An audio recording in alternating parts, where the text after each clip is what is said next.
3. I am the man who has seen affliction under the rod of his wrath. He has driven and brought me into darkness without any light.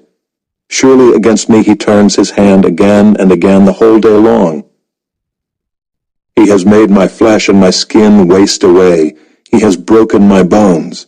He has besieged and enveloped me with bitterness and tribulation. He has made me dwell in darkness like the dead of long ago. He has walled me about so that I cannot escape. He has made my chains heavy. Though I call and cry for help, he shuts out my prayer. He has blocked my ways with blocks of stones. He has made my paths crooked. He is a bear lying in wait for me, a lion in hiding. He turned aside my steps and tore me to pieces. He has made me desolate. He bent his bow and set me as a target for his arrow. He drove into my kidneys the arrows of his quiver. I have become the laughingstock of all peoples, the object of their taunts all day long. He has filled me with bitterness. He has sated me with wormwood. He has made my teeth grind on gravel and made me cower in ashes.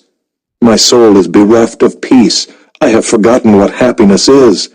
So I say, my endurance has perished. So has my hope from the Lord. Remember my affliction and my wanderings, the wormwood and the gall.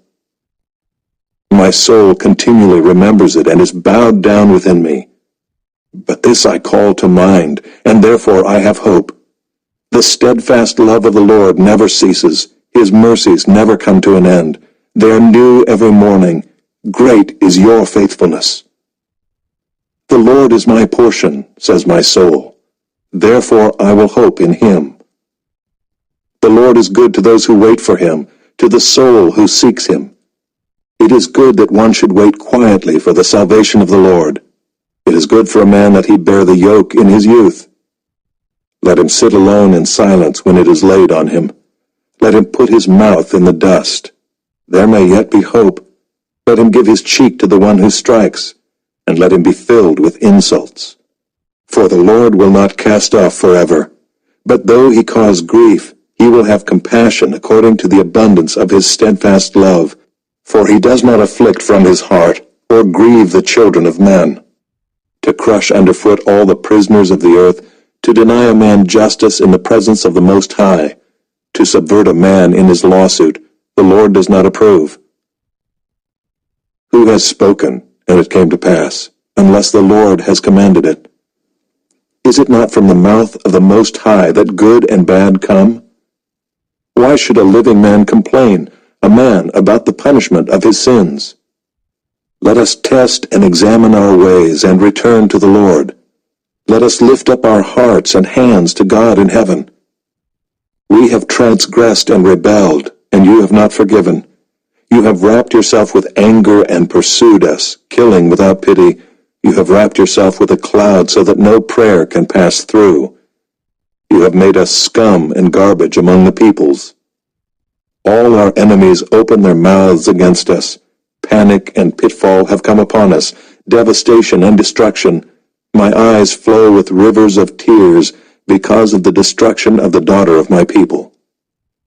My eyes will flow without ceasing, without respite, until the Lord from heaven looks down and sees.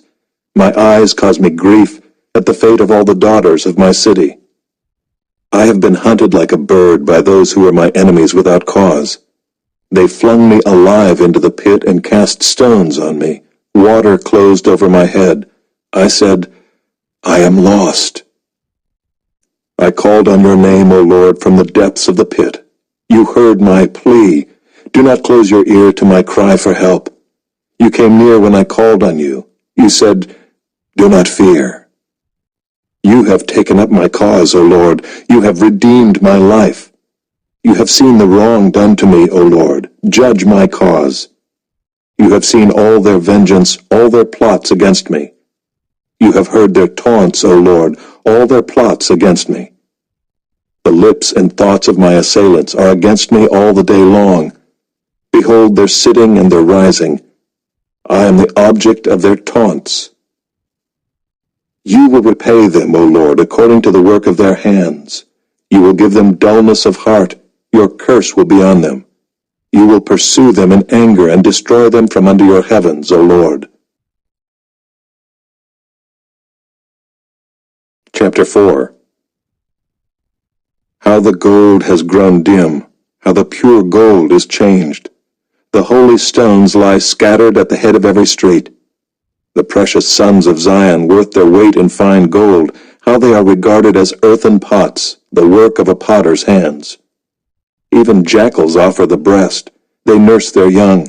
But the daughter of my people has become cruel, like the ostriches in the wilderness.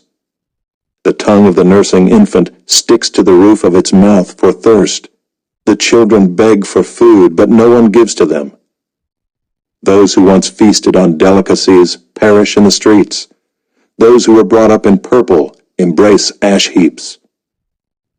For the chastisement of the daughter of my people has been greater than the punishment of Sodom, which was overthrown in a moment, and no hands were wrung for her.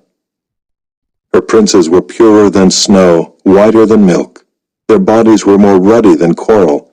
The beauty of their form was like sapphire. Now their face is blacker than soot. They are not recognized in the streets. Their skin has shriveled on their bones. It has become as dry as wood. Happier were the victims of the sword than the victims of hunger, who wasted away, pierced by lack of the fruits of the field. The hands of compassionate women have boiled their own children. They became their food during the destruction of the daughter of my people. The Lord gave full vent to his wrath. He poured out his hot anger, and he kindled a fire in Zion that consumed its foundations. The kings of the earth did not believe, nor any of the inhabitants of the world, that foe or enemy could enter the gates of Jerusalem. This was for the sins of her prophets and the iniquities of her priests, who shed in the midst of her the blood of the righteous. They wandered, blind, through the streets. They were so defiled with blood that no one was able to touch their garments. "Away, unclean!" people cried at them. "Away, away, do not touch!" So they became fugitives and wanderers. People said among the nations, "They shall stay with us no longer." The Lord himself has scattered them. He will regard them no more. No honor was shown to the priests, no favor to the elders. Our eyes failed, ever watching vainly for help. In our watching we watched for a nation which could not save. They dogged our steps so that we could not walk in our streets. Our end drew near, our days were numbered, for our end had come. Our pursuers were swifter than the eagles in the heavens. They chased us on the mountains. They lay in wait for us in the wilderness. The breath of our nostrils, the Lord's anointed, was captured in their pits, of whom we said, "Under his shadow we shall live among the nations." Rejoice and be glad, O daughter of Edom, you who dwell in the land of Uz. But to you also the cup shall pass.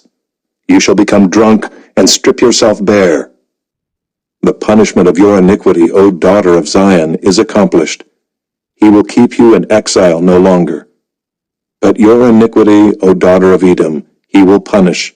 He will uncover your sins. Chapter 5. Remember, O Lord, what has befallen us. Look and see our disgrace. Our inheritance has been turned over to strangers, our homes to foreigners. We have become orphans, fatherless. Our mothers are like widows.